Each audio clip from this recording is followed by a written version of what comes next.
전국의 시청자 여러분 안녕하십니까? 김용우입니다. 불행히도 지금 우리 사회는 건강하다고 말할 수 있는 사람이 아마 없을 것입니다. 우리 사회는 지금 심한 중병을 앓고 있다고 합니다. 그렇다면 우리 사회가 왜 이렇게 중병을 앓게 되었을까요? 네, 오늘은 이와 같은 물음에 대한 해답의 실마리를 찾아보고자 지난 30여년간 예리한 통찰력으로 우리 사회의 병리 현상을 연구해 오신 정신분석학의 권위자 한 분을 모셨습니다. 다름 아닌 한국사회병리연구소 소장 백상창 박사십니다. 반갑습니다. 네, 안녕하십니까. 최근에 소장님 저서를 좀 읽었습니다. 네. 그래서 저도 만나 뵙고 싶습니다. 네. 소장님은 현재 정신분석학계의 원로자시며 심정정신과 병원의 원장님이신데 그때 고등학교는 농업고등학교를 졸업하셨대요. 네. 경상남도 거창농고. 네. 어떻게 된 사연입니까? 그때 해방 후에 제 고향이 경남 거창인데 경남의 제일 서북단에 있죠. 그래서 그때 마침 호열자도 유행하고 그 우리 고향에 있는 거창 농고에 입학하게 되고 또 입학한 김에 졸업을 하게 되었습니다. 그러면 농고 다니면서 어떻게 또 정신분석학 쪽, 즉 심리학과 쪽에 관심을 또 기울이게 됐습니까? 예, 저는 어릴 때부터 이 어머니를 따라서 뒤에 산에 있는 절에 늘 갔었는데, 그래서 유달리 그 인생은 무엇인가 하는 물음을 비교적 일찍 화두랄까요? 이런 걸 가지고 하게 되었고, 그래서 그 후에는 자연히 의과대학을 갔고, 그 후에 정신분석학을 하게 되었습니다. 가만히 돌이켜보면 소장님 인생 행로에도 결정적인 영향을 끼치신 분들이 있을 법한데 지금 어떤 분들이 떠오르십니까? 예, 극히 어렸을 적에 거창에 절이 있었는데 그때 금단 스님이라는 분이 계셨는데 밑에는 수혜 스님이라고 우리 나이 또래인데 지금 아마 수유리에 절에 계신 줄로 압니다만은 그래서 금단 스님한테 왜 내가 목탁을 두드리는가요? 하고 질문을 던진 일이 있었습니다. 그래서 그때 금단 스님이 아주 깜짝 놀라셔가지고 그것이 무엇이라고 설명을 하신 것 같은데 그걸 두고 내가 생각을 해서 결국 그때 하신 말씀은 목탁을 두드리는 것은 죽은 사람에게는 이 세상에서 다하지 못한 한을 푸는 것이고 또 그 살아있는 사람들은 죽은 사람에 대한 애착을 끊는 것이라고 그래서 목탁을 두드리는 것이라고 나는 해석하게 되었습니다. 예. 다소 직구진 질문을 던지고 싶습니다. 예. 어차피 소장님은 심리학자십니다. 예. 그래서 사모님 일상의 심리를 거울을 들여다보시듯이 볼 수 있을 테니까 부부싸움 같은 건 없을 것 같은데 실제는 어떻습니까? 예, 그렇지 않습니다. 그렇지 않습니까? 예, 많은 또 싸움도 하고 예, 특히 내 자신은 아직도 토요일과 일요일이 없이 특히 토요일에는 치료적 강자로 해서 지난 20년간 휴일을 반납하고 이렇게 탐구의 세계에 빠져들었다 할까요? 이런 의미에서 우리 집사람이나 아이들에게 좀 미안한 감이 있고 이를 그런 물음을 계기로 대단히 미안한 마음을 가지고 있습니다. 심정정신과 병원 의사님으로 살아오시면서 어떨 때 삶의 보람 같은 걸 느낄 수가 있었습니까? 예, 저는 아까 말씀드린 것처럼 사람은 어디서 와서 어디를 가는가든가 인간의 영혼과 정신의 본체가 무엇이라든가 이런 데 대해서 무척 관심을 가졌고 이 예과 때 내가 프로이트 정신분석학을 해인사에 가서 번역을 했고 우리나라의 최초의 프로이트 서적이었습니다. 그래 했고 또 미국에 있을 적에 시카고에 있는 알렉산더 박사 거기에 연구소에 들렸더니 거기서 불교에 대해서 얘기 좀 해달라고 깜짝 놀래가지고 그 후에 제가 돌아와서 동국대학 불교대학에서 그때 서옹 스님이라고 계셨는데 그분하고 대화도 나누고 많이 배우면서 정신분석학을 또 불교대 학생들에게 가르치고 한 인연을 가지고 있습니다. 다소 거창한 표현을 빌려서 우리 사회, 우리 문화의 병리 현상을 한번 진단해 봤으면 싶습니다. 이를테면 뭐 묻지마 관광에 먹고 놀자판에 우죽순처럼 늘어나는 러브 호텔에 너도 나도 복권 열풍에 카지노 열풍에 뭐 적당주의 한탕주의 뭐 도덕 불감증에 안전 불감증에 소위 우리나라가 동방예의지국이었는데 어쩌다 지금 수치심도 잃어버린 이 모양 이 꼴로 변했습니까? 예, 사회학자 오그번이라는 사람이 있는데 그분은 급격한 사회 변동이 있을 적에 그 사회가 병든다는 것을 일찍이 갈파한 바 있습니다.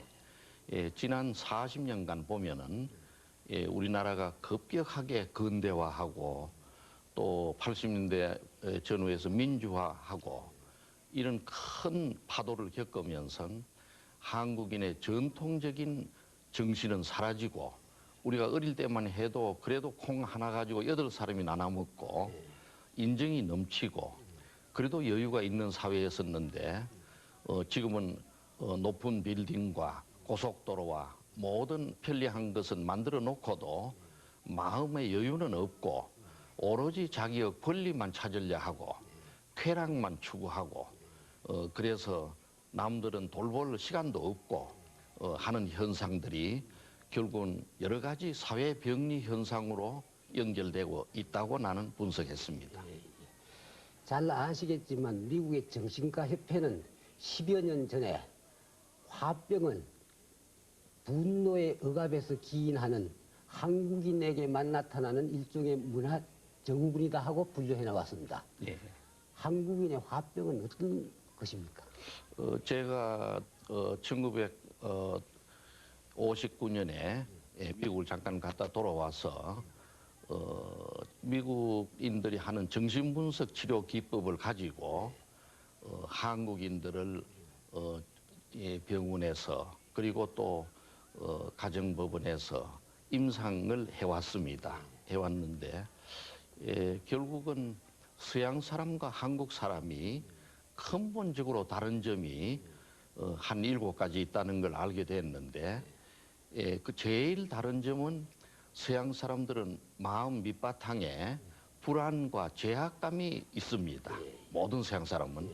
한국인은 분석을 해보면은 처음에는 잠이 안 와서 왔건 부부 싸움을 해서 왔건 간에 분석을 해보면 맨 밑에 나오는 게 한어 심리입니다. 그래서 제가 그 한에 대해서 이어령 씨하고도 국문학자 논의도 해보고 했습니다만은 결국 알아낸 것은 오랜 기간 우리는 전통적으로 욕심을 억압했기 때문에 생긴 것이다. 특히 조선왕조 500년의 그런 유교 윤리라든가 단군왕금 이래 내려오는 천지인의 조화 사상 이런 것들이 합쳐서 한국인의 욕구를 누르고 눌렀기 때문에 생긴 찌꺼기가 한이다. 저는 그렇게 정리하게 됐는데 이것이 해방 후 자유당이 생기고 또 민주화 과정에서 자기 한풀이를 살살 하게 됐는데 처음에 멋대로 안 되니까 분노가 생기게 됐어요.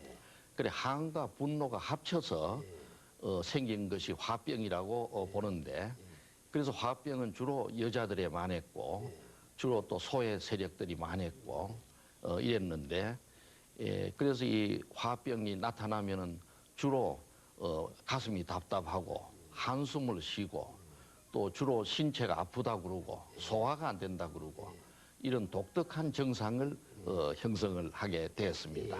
이것을 우리가 세계학계에서 화병이라고 연세대학의 민성길 교수라고 그분이 발표하게 됐죠. 뭐 앞서도 잠깐 말씀이 나왔습니다만 소장님은 우리 불교계와 인연이 깊고 불교에 또 남다른 조예가 있다는 것을 잘 알고 있는데요. 다시 한번 정리해 주십시오. 불교와 어떻게 학문적으로 인연이 맺어지게 되셨습니까? 아까 말씀드린 것처럼 어릴 때부터 저는 절에 다니면서 깊은 인문의 문제를 풀려고 애를 썼고 또 정신분석학을 하면서 보니까 그것만 가지고는 도저히 알 수 없는 점을 느꼈고 그래서 아까 말씀드린 시카고에서 알렉산더 박사를 만나러 갔을 적에 오히려 서양 사람이 질문하는 걸 보고 놀래가지고 동국대학에 좀 강의를 하면서 연구를 했고 그 후에는 제가 서양의 정신분석 치료에다가 동양의 불교를 접목시켜서 통찰적 정신분석 치료라는 방법을 만들어냈습니다.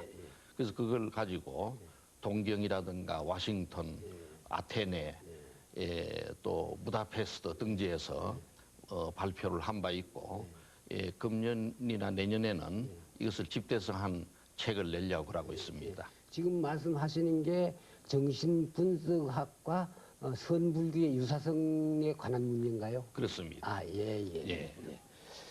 호옥자는 우리 한국은 종교 천국이라 말하기도 하고 호옥자는 종교 망구론까지 거론하는 사람도 있습니다.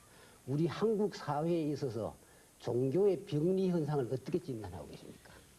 제가 지난 40년간 한국의 노이로제를 치료받으러 오는 사람, 또 가정법원에 36년간 이혼하러 오는 사람, 또 대학에서 강의하면서 상담하러 오는 사람들을 지켜보았는데, 그래서 한국인의 무의식 밑바탕에는 융 박사가 말하는 집단 무의식이 있는데 그 집단 무의식은 서양 사람과 한국인이 달라서 한국인은 누구나 맨 무의식의 밑바탕에는 이 무당굿하는 무당주의가 있고 또 그 위에 층에는 그 불교가 층이 있고 그 위에 유교층이 있고 그 위에 무의식에는 마크스주의까지 있는 걸 봤습니다.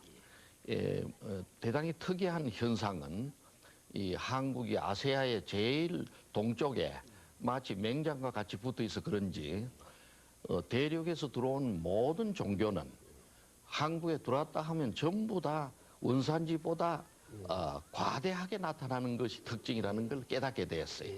그리고 한국의 기독교는 이스라엘보다 10배 이상 과장되게 나타나는 걸 보았고 유교 또한 주자학이라든가 그래 했던 걸로 알고 있습니다.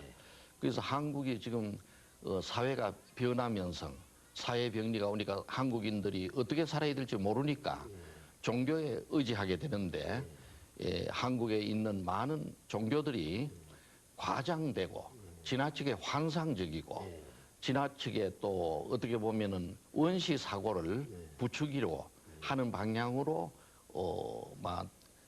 설파된 점이 없지 않다고 보고 있습니다.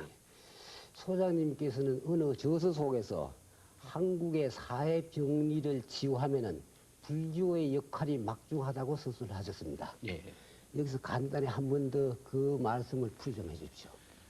간단히 말씀드리면 오늘날 한국의 사회 병리는 결국은 우리가 서양 정신을 만남으로 해서 일면 많은 발전과 많은 또 민주주의라든가 시장 경제라든가 과학의 발달 많은 것을 얻는 일면에 그러한 서양 정신을 갑자기 수용을 하는 과정에 생긴 것이 사회병리라고 나는 봤습니다. 그런 의미에서 서양의 사고나 또 문명의 그 본질은 뭐냐 하면 전부 물질을 중심으로 발전되어 온 걸 알 수가 있습니다. 자연히 인간도 그런 본능적 쾌락주의, 또 자기 이익만을 탐하는 것, 또 그야말로 불교에서 말하는 탐진치를 탐하는 그런 것이 우세해서 한국의 정신병이 늘어나고 하는 걸 보는데 이런 걸 치료하는 한 중요한 대안으로서 불교 정신, 다시 말하자면 색적식용 공적시색이라든가 또는 무아 사상, 나는 원래 없다든가 하는 자기의 가짜 자기를 깨트림으로 해서 진짜 자기를 찾자고 하는 거라든가 또 인연설이라든가 자기의 지나온 날의 업을 돌이켜보고 새로운 날을 위해서 준비해야 된다든가 하는 것이 어쩌면 21세기에 한국인을 구제하는 중요한 요소로 작용하리라고 저는 확신합니다. 이 너무 심각한 문제가 돼서 좀 구체적인 사례를 들어보고 싶은데요. 작년 어느 언론사의 설문조사에 의하자면 우리 전 국민의 95%가 인터넷을 통해서 음란물을 접했고 심지어는 초등학생까지 약 30%가량의 아이들이 음란물을 접했다고 합니다. 소장님께서는 그동안에 소위 말하는 관음증 환자도 치료해 보셨을 텐데 어린 청소년들이 관음증에 빠져들면 나중에 어떤 결과로 나타납니까? 예, 결국은 이 노이로제나 정신병은 어렸을 적에 발병할수록 치료하기가 어렵고 인격이 왜곡되기 때문에 그 후에 여간해서 그 사람을 바로잡기가 힘이 듭니다. 특히 인터넷이 생기고 나서 이제 말씀하신 관음증이라든가 또 심지어 자살 사이트라든가 또는 성적 포르노 미팅이라든가 이런 게 많이 늘어나고 있고 실제 또 그런 학생들이 심지어 초등학교 학생도 그런 문제로 오는 사람들이 적지 않습니다. 이런 경우에는 일단 우리는 인터넷을 보는 것을 좀 횟수를 줄이고야 하고 또 여기 와서 아까 말씀드린 통찰적 정신분석 치료를 하는데 문제를 주어서 노트에 적게 하고 자기의 과거의 자기와 현재의 자기를 비교해 보도록 하고 또 인생은 어떻게 살아야 되는가 하는 걸 스스로 적게 만들고 이런 인격의 통합을 촉구하는 이런 치료들을 많이 하고 있습니다.